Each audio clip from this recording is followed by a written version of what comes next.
Hey everyone, Ross McCorkle here with another episode of the Depot 180.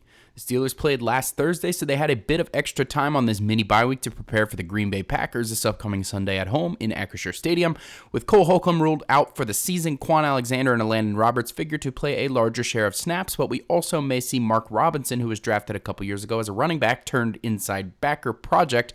There was some sentiment that Robinson could be on track to play a bunch this year, but the Steelers ended up bringing in 3 free agents to bolster that room, which made his path to playing time unclear. Now we may get to see what the Steelers have in Robinson. He had some press availability on Monday afternoon and wasn't trying to get ahead of himself, but understood that with Holcomb out, he may get some more chances. In particular, he wanted to prove that he could keep up in pass coverage. As a former running back, he is more than able and willing to fill a gap coming downhill, but you have to be able to cover to play off ball in the NFL to some degree. We will be keeping a close eye on his usage moving forward, and now he is just one injury away from being the next man up.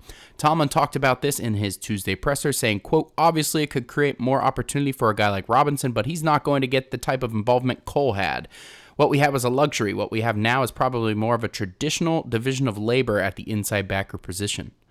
Tomlin also discussed the elephant in the room on Tuesday with some George Pickens Instagram drama over the weekend, a cryptic story that was captioned "Free Me" and the removal of almost all posts. People speculated he may have unfollowed Steelers players and the team page, but it's unclear if he was ever following some or all of them in the first place. Anyhow, Tomlin called it a non-issue and a pebble in his shoe, so whether that is to save face or it really was just blown out of proportion by the media remains to be seen. For what it's worth, Pickens followed all this up with a post on his Instagram saying the story was not football related and people were reading too much into it. One more interesting tidbit, Tomlin said Minkah Fitzpatrick is working a bit throughout this week, and the door seems to be open for a possible return against the Packers. Hopefully the Steelers learned from the Pat Freiermuth situation, rushing him back from a hamstring only to have it re-aggravate and land on IR, but it's positive that there's even a possibility of Fitzpatrick coming back so soon.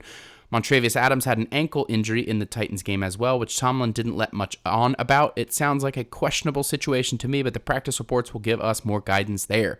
After coming down to coach from the sideline for the first time as the Steelers offensive coordinator, Matt Canada will indeed be back down on the sideline again after the Steelers had their best offensive output of the season on Thursday. Hopefully the momentum can carry forward. Let me know how you enjoyed the video on Twitter at Ross_McCorkle, and as always, visit SteelersDepot.com for your latest and greatest Steelers breaking news and analysis.